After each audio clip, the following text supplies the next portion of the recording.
यानी आस्तिक होने और अंधविश्वासी होने में क्या फर्क है?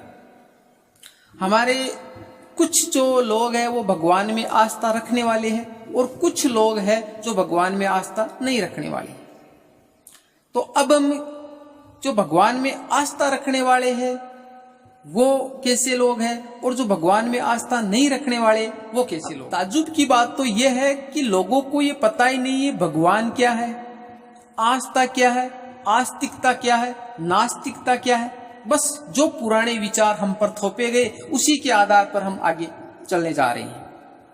तो इस वीडियो में हम जो आस्तिकता और जो नास्तिकता है लोगों की, इस पे किस प्रकार के विचार है, इस पे हम विस्तार से चर्चा करेंगे।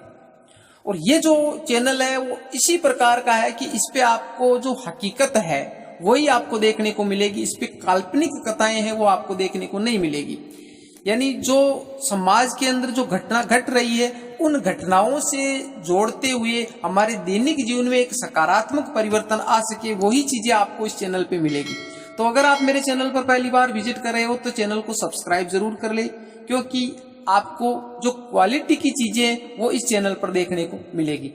इस वीडियो के बाद में आपके किस प्रकार के रिएक्शन होते हैं आप मेरे को लाइक करके, डिसलाइक करके, कुछ भी कमेंट करके जरूर बताइए। अब आस्तिकता और नास्तिकता के बारे में लोगों के अलग अलग विचार हो सकते हैं, पर हम बात करें कि जो हमारे एक आस्तिकता और नास्तिकता का जो अर्थ है वो शब्दकोश में क्या दे रखा है। तो देखिए, आस्तिक उसे कहते हैं जो ईश्वर में, धर्म में और आत्मा में विश्वास करता है, उसको आस्तिक कहते हैं। और नास्तिक इसके विपरीत होता है कि जो ईश्वर में, धर्म में और आत्मा में विश्वास ना करे। आस्था और जो नास्तिकता है उसके बारे में हर मनुष्य के अलग अलग विचार हो सकते हैं। हम आज इस पे जो विचार करेंगे वो हमारा ये होगा कि हमारी जो आस्तिकता और नास्तिकता है वो इस पे आधारित होगी कि चाहे हम आस्तिक रहें चाहे हम नास्तिक रहें, हमारे जो विचार है उस विचारों से एक मनुष्य जाति, एक पशु पक्षी जो भी है उसका भला, उसके अंदर जो निहित हो, उसकी स्वतंत्रता, उसकी समानता, उसमें जो भाईचारा, बंधुत्व है, जो प्रेम, ये जो भावना निहित हो वो हमारे सामने, चाहे वो आस्तिक हो चाहे वो नास्तिक हो। अब हम विचार करेंगे कि किसको हम नास्तिक कहें और किसको आस्तिक कहें। तो मैंने आपको ऊपर बता दिया है कि जो भगवान में विश्वास करने वाला है वो आस्तिक है और जो भगवान में विश्वास नहीं करने वाला है वो नास्तिक है। तो अब मैं मेरी बात करूं तो मैं भगवान में विश्वास नहीं करता हूं, तो उस मतलब के हिसाब से जो शब्दकोश में जो अर्थ दे रखा है उसके हिसाब से मैं एक नास्तिक हुआ। भाई जो भगवान में विश्वास नहीं करने वाला है वो नास्तिक है और जो करने वाला है वो आस्तिक है। पर मैं आपको बता दूं कि मैं नास्तिक नहीं हूं, मैं आस्तिक हूं।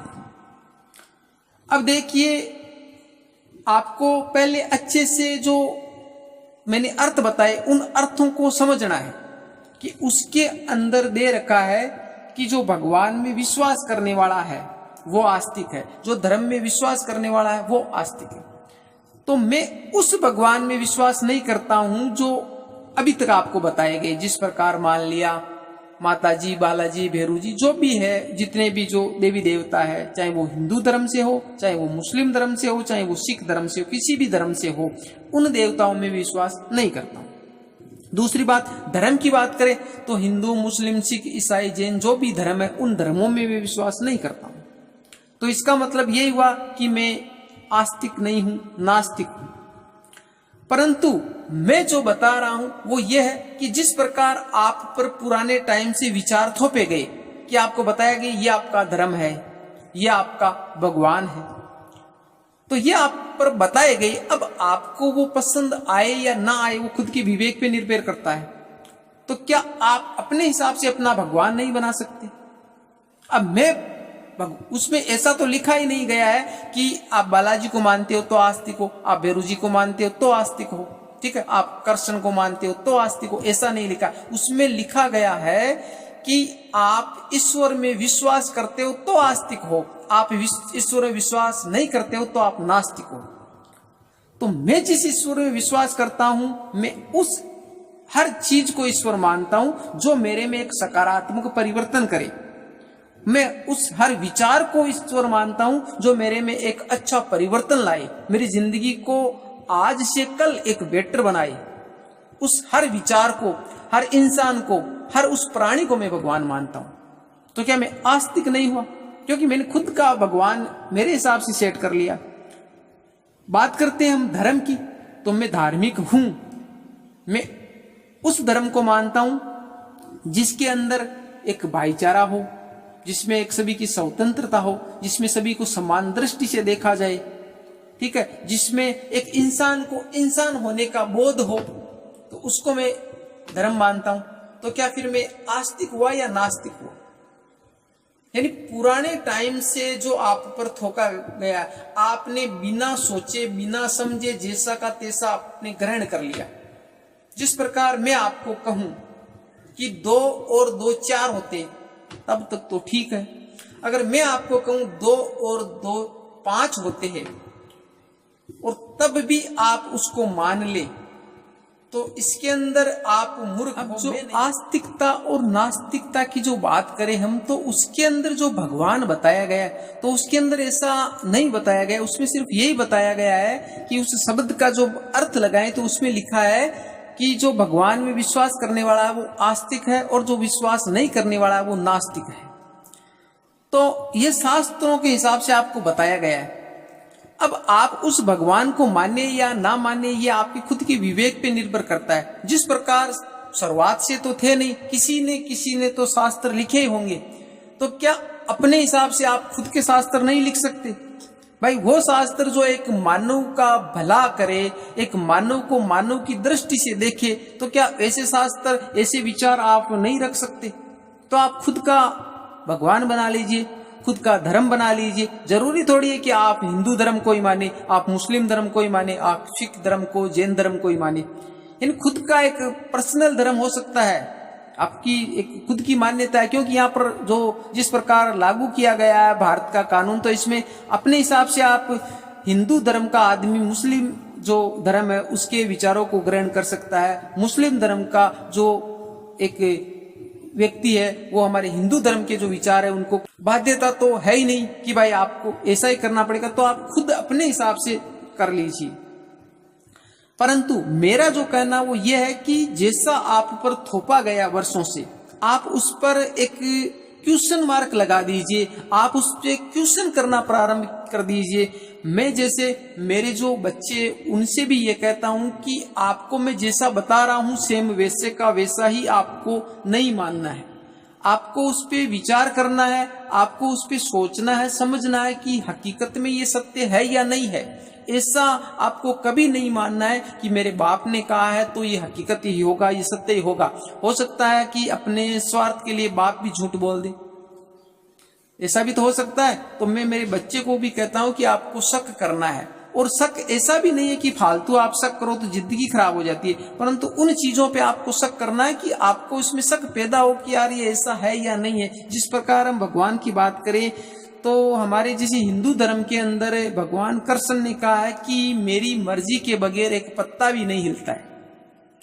ये हमने शास्त्रों के अंदर पढ़ा भी है, सुना भी है, किसी के मुंह से सुना है, किसी किताब में अपने पढ़ा है, कई जगह लिखा हुआ है, कहीं जो कथावाचक है वो कथा सुनाते, उस टाइम हमारे को बताते हैं कि भाई मेरी मर्जी के बिना एक पत्ता भी नहीं हिलता, जो भी कुछ करता हूं वो मैं करता हूं।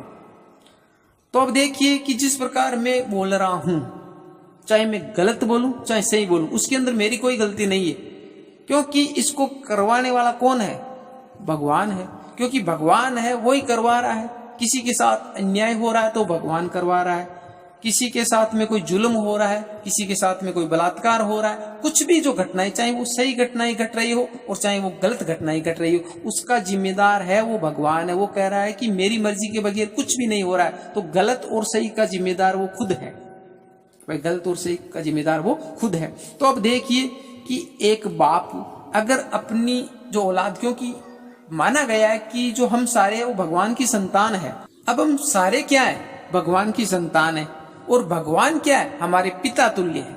तो अब देखिए, अगर एक पिता हमारे ऊपर, जो अपनी संतान के ऊपर अगर कोई जुल्म करे, तो क्या संतान उसका विरोध नहीं कर सकती? 100% करेगी। भाई ऐसा थोड़ी है कि उसको बाप ही मानते रहें, उसका विरोध होना जरूरी है, स्वाभाविक है। और अगर उसका हम विरोध नहीं करें तो वो हमारी कमजोरी है, वो हमारी गलती है, उसके अंदर वो क्या कर सकता है? भाई जैसे मान लिया बाप है, बाप अगर अत्याचार कर रहा है तो उसका विरोध होना चाहिए। और रही बात कि भगवान को सर्वशक्तिमान सर्वज्ञ माना गया है, तो वो कैसा सर्वज्ञ है कि उसको पता ही नहीं चल रहा है कि मेरे जो बनाई हुई जो सृष्टि है, मेरे बनाए हुए जो ये लोग है, ये प्रकृति, उसके साथ में क्या क्या घटित हो रहा है, क्या क्या गलत काम हो रहा है, और उसके ऊपर वो विचार ही नहीं कर रहा है, उसके ऊपर कोई उसको पाबंदी नहीं लगा रहा है, तो फिर उसका क्या करें? तो मैं जो इसमें आपको आस्तिक होने का, जो नास्तिक होने का, वो मैंने आपको परिभाषा अच्छी से समझा दी है कि आस्तिक कौन है, नास्तिक कौन है, किस प्रकार के विचार आपको अपनाने चाहिए, किस विचार धारा है उसको आपको नहीं अपनाना चाहिए, वो आपके खुद पे विवेक पे निर्भर करता है। ना मैं किसी धर्म को टारगेट कर रहा हूं, ना किसी व्यक्ति को टारगेट कर रहा हूं। मेरा जो व्यक्तिगत जो अनुभव था, जो व्यक्तिगत जो विचार थे, वो मैंने आपके सामने रखे हैं। आपका कैसा विचार है आप मेरे को कमेंट करके बता सकते हो। इस वीडियो के प्रति आपके कैसे विचार है वो भी मेरे को आप कमेंट करके बता सकते हो। वीडियो आपको पसंद आई है तो आप इसको लाइक करिए, अगर नहीं पसंद आई है तो आप इसको डिसलाइक करिए। कुछ ना कुछ प्रतिक्रिया आप जरूर इस पे दीजिए। आपको अपनी जिंदगी को कैसे बनाना है, कैसे रखना है, आपकी मर्जी है। ठीक है, मिलते हैं अगली वीडियो में, तब तक के लिए जय भीम, जय भारत।